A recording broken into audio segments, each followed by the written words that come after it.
అందరికీ నమస్కారం. మీరు ఈరోజు వినబోతున్న కథ పేరు మా సంక్రాంతి సంబరాలు. రచయిత పి గోపాలకృష్ణ గారు. కథా పఠనం ఏ సురేఖ.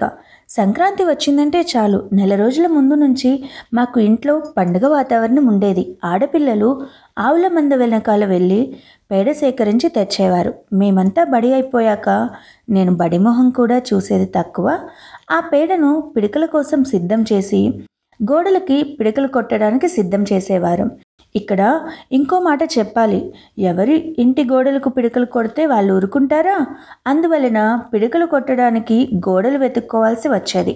మేము మాత్రం మా ఇంటి దగ్గర ఉన్న చెట్టుకు పిడకల్ని అతికించేసి భోగి పండుగకి రెడీ అయిపోయేవాళ్ళం. తర్వాత ముఖ్యమైన సంగతి బట్టలు.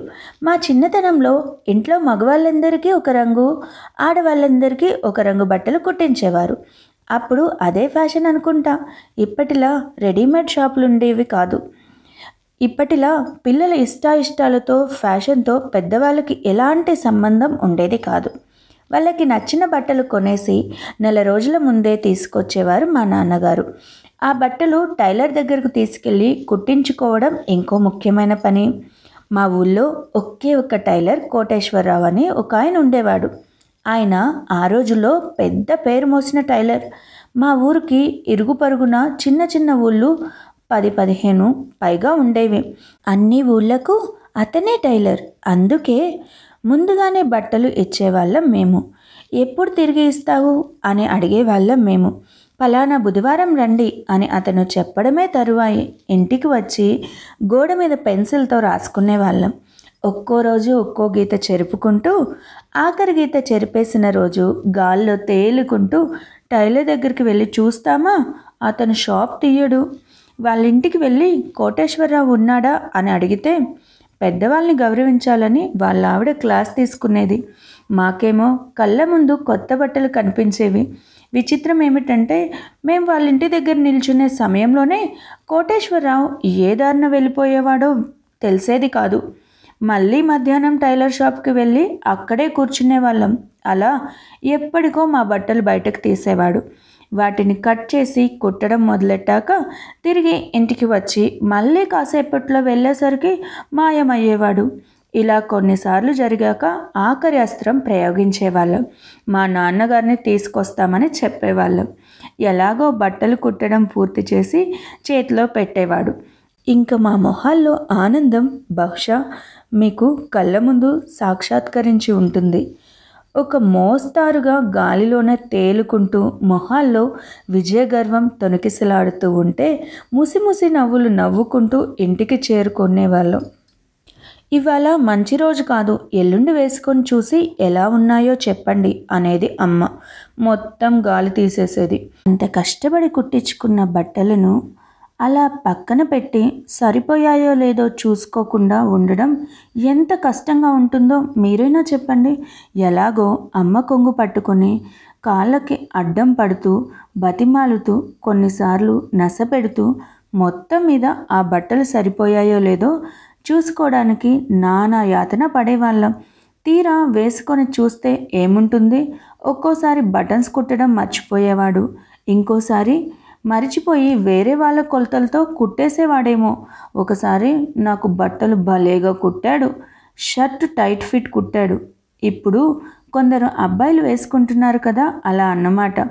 ఇంకా నిక్కర్ అనడానికి అది చూసిన వాళ్ళకి మనసు అంగీకరించడం లేదంటే నమ్మండి. ఒకవైపు నార్మల్గా కుట్టి రెండో వైపు డబ్బాలాగా లూజ్గా కుట్టేసి ఇచ్చాడు. ఆ బట్టలు వేసుకున్న నన్ను చూసి అమ్మ అయితే పగలబడి నవ్వింది. నవ్వడమే కాదు, ఇరుగు పొరుగు వాళ్ళకి చూపించి మరీ నవ్వింది. నాకేమో ఉన్న పరువు పోయింది. అవి విప్పి పారేసి మళ్ళీ టైలర్ దగ్గరికి వెళ్ళి అతని మీద చాలా పెద్ద దెబ్బలాటే పెట్టుకున్నాను. ఏమేమో మాట్లాడేశాను. అతను నా మాటలకు చాలా నొచ్చుకున్నట్లు మొహం మార్చుకుని నా బట్టలు సరిగ్గా కుట్టిస్తానని తీసుకున్నాడు. అంతే. తిరిగి పండగకి బట్టలు ఇవ్వనే లేదు. ఆ ఏడాది పండగ అలా జరిగిపోయింది. మా ఊళ్ళో బ్రాహ్మణ వీధిలో భోగిమంట వేసే ఆనవాయితీ ఉండేది కాదు ఆ రోజుల్లో. ఒకసారి భోగిమంట వేస్తే కొన్ని కుక్కలు ఒక పిల్లిని తరుముతూ వచ్చాయట. ఆ పిల్లి భోగిమంటలో పడి కాలిపోయి చనిపోయిందట. ఒకసారి ప్రమాదవశాత్తు వీధిలో అగ్ని ప్రమాదం కూడా జరిగిందట. ఇదంతా మా నాన్నగారి చిన్నతనంలో జరిగిందని చాలాసార్లు చెప్పారు. అందుకే మా వీధిలో భోగి మంటలు లేవు. మా వీధికి వెనకాల ఉన్న పెద్ద వీధిలోకి వెళ్ళి భోగి మంటల్లో పిడకలు వేసి కొంచెం సేపు గడిపి వచ్చేసేవాళ్ళం. ఇంకా రోజంతా దోస్తులతో ఆటలే ఆటలు. ఇంట్లో పెద్దవాళ్ళేమో వంటల్లోనో లేక పంట లెక్కలు చూసుకోవడంలోనో ఉంటే మేమేమో ఆటలో మునిగిపోయే వాళ్ళం. ఆడపిల్లలంతా ఒకచోట ఆడుకుంటే మేమంతా రైల్వే స్టేషన్ దగ్గరలో ఆడుకునేవాళ్ళం. ఇప్పటిలాగా సెలవుల్లో కూడా వర్క్ చేయాల్సినంత హోంవర్క్లు ఇచ్చేవారు కాదు ఆ రోజుల్లో. దసరా సెలవులకు ముందొకసారి, పండగ సెలవులకు ముందొకసారి పరీక్షలు అవ్వడం వలన సెలవుల్లో ఎలాంటి వర్క్ ఇచ్చేవారు కాదు. అందుకే పండగ వచ్చిందంటే ఆట విడుపు. పండగలు వస్తే మా ప్రసాదం గాడు, భాస్కరం గాడు వాళ్ళ తాతయ్య గారింటికి వెళ్ళేవాళ్ళు. మాకేమో అలా వెళ్ళే ఛాన్స్ ఉండేది కాదులేండి. కారణం పండక్కి పని వాళ్ళకి, పాలేర్లకు ఇంకా చాలామందికి ధాన్యం కొలిచి ఇవ్వాలి. వాళ్ళకి కూడా పండుగ ఉంటుంది కదా, కాబట్టి వాళ్ళకి బట్టలు అవి పెట్టాలి అని ఎక్కడికి వెళ్ళే వాళ్ళం కాదు. భోగి పండుగ, సంక్రాంతి పండుగ, కనుమ పండుగ 3 రోజులు రకరకాల పిండి వంటలు వండి మా వీధిలో అందరి ఇళ్లకు ఇచ్చి రమ్మని అమ్మ పంపించేది. ముందు మా ప్రసాదం గాడి వాళ్ళ ఇంట్లో వాళ్ళ బామ్మకి ఇచ్చి కొత్త బట్టలు కదా, ఆవిడ కాళ్ళకు దండం పెడితే ఒక ₹1 బిళ్ళ జేబులో వేసేవారు. తర్వాత ఇంటికి వచ్చి ఇంకొకరి ఇంటికి, అలా అందరి ఇల్లు పూర్తయ్యేసరికి మన జేబులో ఒక ₹5-10 పోగయ్యేవి. అవన్నీ భద్రంగా దాచుకొని మళ్ళీ భోజనం చేసి ఆటల్లో మునిగిపోవడమే. ఒకసారి ఒక గమ్మత్తు జరిగింది. ఎందుకో పండక్కి మా ప్రసాదం గాడు ఊరెళ్ళలేదు.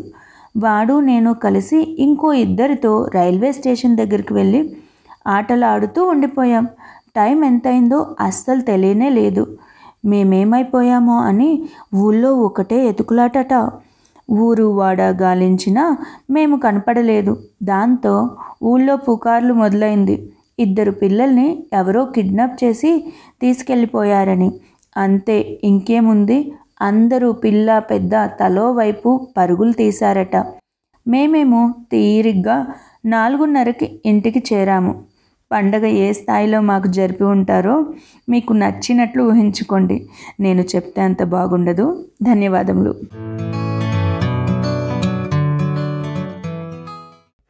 మీరు మెచ్చే చక్కటి తెలుగు కథలను స్పష్టమైన ఉచ్చారణతో, వినాలనిపించే గాత్రంతో మన తెలుగు కథలు .com వారి యూట్యూబ్ ఛానల్లో పూర్తి ఉచితంగా వినండి, చూడండి.